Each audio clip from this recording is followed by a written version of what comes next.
안녕하세요, 럭키TV입니다. 오늘은 제네시스의 첫 SUV GV80이 드디어 출시되어 카탈로그를 한번 살펴보겠습니다. 일단 현대자동차 홈페이지가 아닌 제네시스를 검색해서 홈페이지로 들어와 봐야 볼 수 있어요. 다들 아시겠지만 모르시는 분들이 계실까봐 말씀드려봤고요. 일단 이 차의 그 크기는 팰리세이드와 비교를 하시면 될 것 같아요.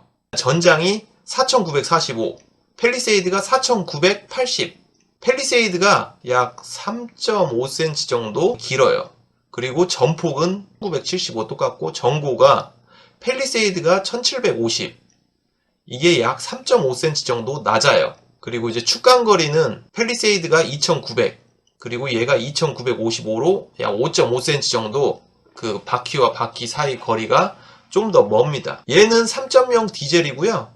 278마력에 60토크로 나왔습니다. 3000cc 엔진이고요. 그리고 연비를 살펴보면 3.0 디젤의 2륜구동과 AWD 전자식 4륜구동이 있는데 2륜구동에 19인치 타이어, 거기에 5인승으로 하면 공차 중량이 약 2135kg 정도 나옵니다. 그리고 복합 연비가 11.8 정도 나와요. 가장 무거운 3.0 디젤의 AWD 7인승은 2310kg 정도 무게가 되어 있고요. 복합 연비는 10.4kg 정도 나옵니다. 이제 실 연비는 약간 다르겠죠. 이제 참고하시면 될 것 같습니다. 이제 뭐 외관은 개인 취향이기 때문에 뭐라 말씀드리기 애매하지만 개인적으로는 전면 그릴이나 옆 라인을 봤을 때 고급스러운 느낌도 많이 나는 것 같습니다. 일단 그릴의 모양도 고급스럽고요. 그리고 실내의 디자인도 수입차 못지않게 고급스러움이 많이 묻어나 있습니다. 실내 색상 조합도 본인의 취향에 맞출 수 있게끔 선택의 폭이 조금 넓어졌고요. 이렇게 전면 쿼드램프로 GV80에 특화된 디자인을 하고 있습니다. 그리고 휠의 디자인 느낌은 화려함보다는 심플하고 고급스러운 이미지로 만들어진 듯 합니다.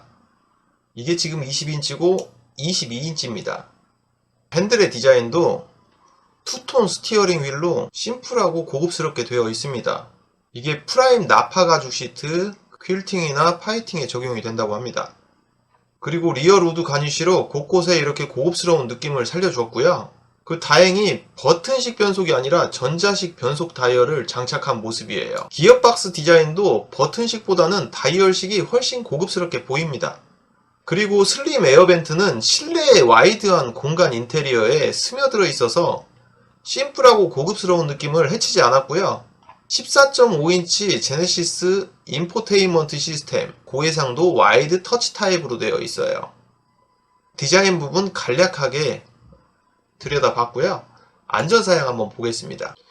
교차로 대항차 및 교차 차량 충돌 방지는 대각선 차와의 충돌 방지 보조 시스템이고요. 기존 현대자동차에서도 볼 수 있었습니다. 근데 두 번째 회피 조향 보조 처음 적용이 된 듯 합니다. 전방 차량이나 보행자, 자전거, 요즘 퀵보드도 많이 있죠. 충돌 직전 핸들이 자동으로 회피할 수 있게 살짝 조정하는 보조 시스템인 듯 합니다. 회피 후에는 원위치하고요. 실제 적용되는 모습이 좀 궁금합니다. 요즘 민식이법 때문에 어린이 보호구역에서 많은 운전자분들이 예전보다 더 조심하고 있는데 이 기능은 그런 곳에서 많은 도움이 될 듯 합니다. 그리고 후방주차 충돌방지 보조, 예전엔 센서로 경고만 했는데 차량 제동까지 해주는 보조 기능이고요. 후방 교차 충돌 방지 보조, 이게 우리나라에서 운전하시는 분들이라면 한 번쯤 겪었을 상황에 대처한 보조 기능인 듯 합니다. 유튜브 한문철TV에서 소개된 사연을 참고하자면, 좁은 골목에서 후진으로 차를 빼고 있는데요. 주차된 차 옆으로 차를 빼는 순간, 아이고, 저 깜짝 놀랐겠네요. 빼는데, 아이고. 저 검은 차 정말 깜짝 놀랐겠죠? 네. 이렇게 2차로에 주차된 차 때문에 서로 안 보여. 화면에 나온 운전자가 후진으로 도로에 진입할 때 도움이 되는 기능인 듯 합니다. 주차된 차 때문에 진행 중인 차량을 알 수 없을 때 유용한 기능인 듯 하고요.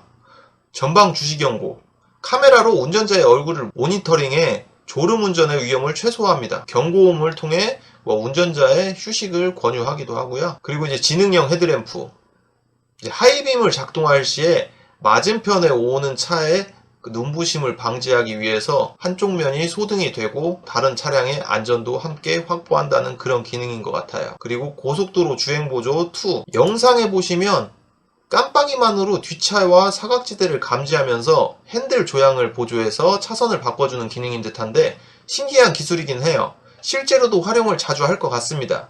하지만 오늘 유튜브에 나온 영상에 보면은 사용할 수 있는 방법이 따로 있는 것 같아요. 쉽게 사용을 못 하더라고요. 어떤 조건이 있는 듯 합니다. 자세한 내용은 제가 알게 되면 말씀을 드릴게요. 그리고 기존에는 내비게이션 기반 스마트 크루즈 컨트롤까지 나왔는데 이제는 내비게이션 기반의 운전 스타일 연동까지 하는 한 단계 업된 크루즈 컨트롤이고요.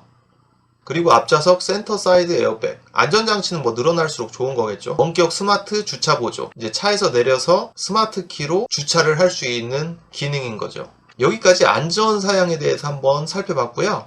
이제 전자 기능에 대해서 한번 볼게요. 제네시스 인포테인먼트 시스템이라 해서 14.5인치 와이드 디스플레이를 통해서 잘 보이고 다양한 편의 기능을 또 제공을 하는 거죠. 구글 안드로이드 오토, 애플 카플레이, 제네시스 카페이, 발레 모드를 지원하고요. 또 제네시스 디지털 키라 해서 스마트폰 디지털 키를 통해 기존의 차 키를 주머니에 넣고 다니는 불편함을 커버할 수 있을 듯 합니다. 키를 공유할 수도 있고요. 여름에 두꺼운 스마트 키를 주머니에 넣고 다닐 때 좀 불편했는데 좋은 기능인 듯 합니다. 그리고 카카오 음성 인식의 범위가 넓어졌고요. 뭐 시트 열선, 에어컨, 창문, 선루프, 테일게이트 등 여러가지 음성으로 편리하게 제어할 수가 있게 되었습니다. 그리고 이제 증강현실 내비게이션이 실제 사진을 반영한 길 안내 시스템을 사용할 수가 있어요. 이거는 오늘 유튜브에서 시승한 분들의 말을 참고하자면 굉장히 보기 편하다고 칭찬을 많이 하시더라고요. 카메라를 기반으로 길 안내를 실시간 사진을 통해서 하는 부분은 운전자로서는 굉장히 편하게 보입니다. 그리고 빌트인 캠이 있고요. 이거는 뭐 다들 아시겠지만 블랙박스로 이렇게 볼 수 있는 부분이고요. 그리고 제네시스 터치 컨트롤러로 인해 운전석 실내가 더 넓어진 듯해 보입니다. 제가 현대자동차 운전석 실내의 모습 이야기할 때 운전자 중심의 설계로 장점은 손을 뻗으면 모든 기능들을 터치할 수 있어서 좋지만 대신 살짝 답답한 감이 있다 했는데 이 컨트롤러로 그런 단점까지 커버를 한 것처럼 보여요.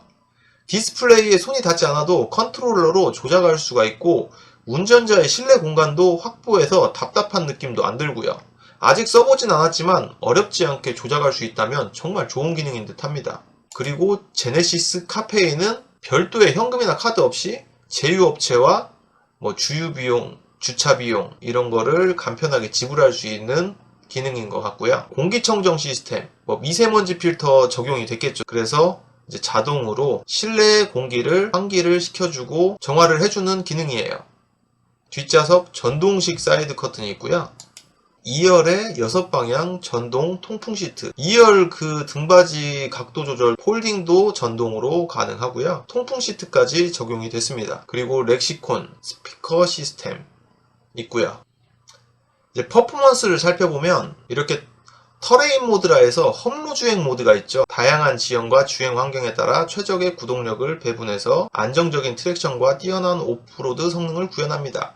그리고 프리뷰 전자제어 서스펜션, 제가 관심이 갔던 서스펜션인데 에어 서스펜션이 나오지 않을까 했는데 프리뷰 전자제어 서스펜션이라고 전방 노면의 상황에 맞게 감쇄력을 조절하는 그런 서스펜션인 것 같아요. 방지턱이나 요철이 가까워지면 부드럽게, 일반 전용 도로에서는 단단하게 적용될 듯한데 추후 시승을 할 때 좀 더 자세히 느껴보겠습니다.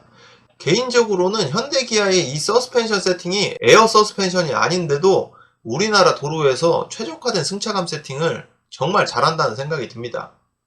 기대가 되는 부분이고요. 액티브 로드 노이즈 컨트롤은 실내 소음 저감 기능인 듯 합니다. 그리고 AWD 시스템, 전자식 사륜구동이죠. 전자식 사륜구동과 이런 험로주행 이런 것들은 아직 수입차와의 기술력이 약간 차이가 있을지 몰라도 승차감과 정숙성은 개인적으로 봤을 때 차이를 못 느낄 정도로 정말 많이 좋아진 부분들입니다. 그리고 디젤 3.0 엔진, 이게 지금 278마력의 최대 토크 60인데 6기통이에요. 지금 모하비보다 약 18마력이 더 높고 3토크 정도 더 높습니다. 그리고 마지막으로 운전석 에르고 모션 시트, 이 시트는 7개의 공기 주머니를 활용해서 안락감을 줬다는데 한마디로 에어 시트네요. 18회에 쿠션 익스텐션, 볼스터까지 전동 조절이 가능하다는데 착자감이 예상만으로도 정말 편해 보입니다. 여기가 지금 볼스터거든요. 옆구리를 잡아주는 게 볼스터인데 이게 지금 18개의 방향으로 이 운전자의 시트 포지션을 맞춰준다고 하는데 정말 편안한 착자감이 될 것 같습니다. 거기에 에어 쿠션이 달려있고 그러다 보니까 저는 이 착자감에 대해서 굉장히 기대가 되고 있어요. 이제 등 쪽부터 허리까지 그리고 엉덩이 부분까지 이 시트와 제 몸과의 그런 감싸주는 느낌 자체가 굉장히 좋을 듯 합니다. 다음에 타보면 그 부분에 대해서 말씀을 드려볼게요. 전체적으로 살펴보니 실내외 디자인은 개인적인 취향으로는 고급스럽고 심플하게 보입니다. 활용도가 높은 안전주행 보조장치와 전자 기능들이 몇 가지 추가된 듯하고 최초로 적용된 기능들도 몇 가지 보입니다. 제네시스만의 차별화된 이미지를 보여주려 한 듯 합니다. 승차감, 착좌감, 운전석 실내 공간이 개인적으로는 가장 기대되는 부분이었고요. 다음 편에는 GV80 구매 가격표를 한번 살펴보겠고요. 끝까지 시청해주셔서 정말 감사합니다. 구독과 좋아요는 항상 큰 힘이 되고요. 다음 편에 뵙겠습니다. 안녕히 계세요.